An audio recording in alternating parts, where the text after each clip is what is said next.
শতবর্ষে RSS এর নজরে বাংলা না, এরকমটা ভাববেন না। বাংলার কথা ভেবে, বাঙালির কথা ভেবে আরএসএস এর রাতে ঘুম হচ্ছে না। আসল কথা হলো আরএসএস এর চিন্তা এই নিয়েছে ফাঁকতালে দেশে মুসলমান ঢুকে পড়ছে কিনা। গত শুক্রবার থেকে রবিবার পর্যন্ত রাজস্থানের যোধপুরে রাষ্ট্রীয় স্বয়ংসেবক সংঘের যে সমন্বয় বৈঠক চলেছে তাতে অন্যান্য বিষয়ের সঙ্গে বাংলাদেশি অনুপ্রবেশ প্রসঙ্গে সবথেকে বেশি আলোচনা হয়েছে পশ্চিমবঙ্গ নিয়ে। আরএসএস এর দাবি, বাংলাদেশের চলতি অস্থিরতার জন্য পশ্চিমবঙ্গে জটিলতা বাড়ছে। সেই পরিস্থিতির মোকাবিলায় রাজ্যের সংঘ পরিবারকে আরো সক্রিয় ভূমিকা নেওয়ার নিদান দিয়েছে সমন্বয় বৈঠক। বছর ঘুরতেই বিধানসভা ভোটের তৎপরতা শুরু হবে বাংলায়। সেই আবহেই বঙ্গ বিজেপির ধাঁচে এবার রাজ্যে অনুপ্রবেশ নিয়ে প্রচারে সক্রিয় ভূমিকা নিতে চলেছে সংঘ পরিবার।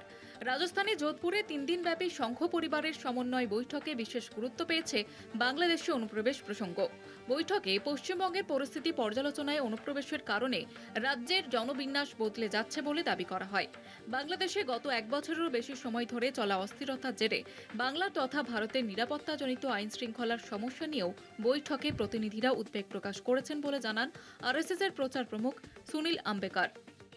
बंगाल के बारे में भी विशेषकर लोगों ने चिंता व्यक्त की है और वहां कर विशेषकर घुसपैठी जो प्रादुर्भाव वहां पर हो रहा है, लगातार बांग्लादेश की परिस्थिति जब से बदल गई है वर्तमान की घटनाओं के बाद, और उसके बाद उसका एक प्रभाव वहां पर भी आया है।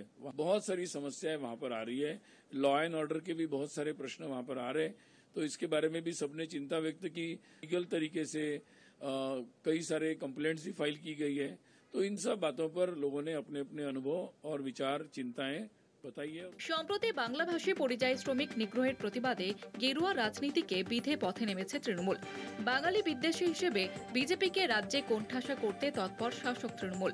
ঘটনাচক্রে একই সময়ে বাংলাদেশে অনুপ্রবেশ ও হিন্দুদের নিরাপত্তা বিপন্ন এমন প্রচারের সাম দিতে বিজেপির সঙ্গে এবার ব্যগ্র সংঘ পরিবারও। নিজেদের সামাজিক সংগঠন বলে জাহির করলেও বিজেপির প্রাণভ্রমরা আরএসএস পরোক্ষে গেরুয়া রাজনীতির পরিপূরক হিসেবেই কাজ করবে, তেমনই ইঙ্গিত মিলেছে সংঘ পরিবারের শীর্ষ কর্তাদের আলোচনায়। কলকাতা টিভি।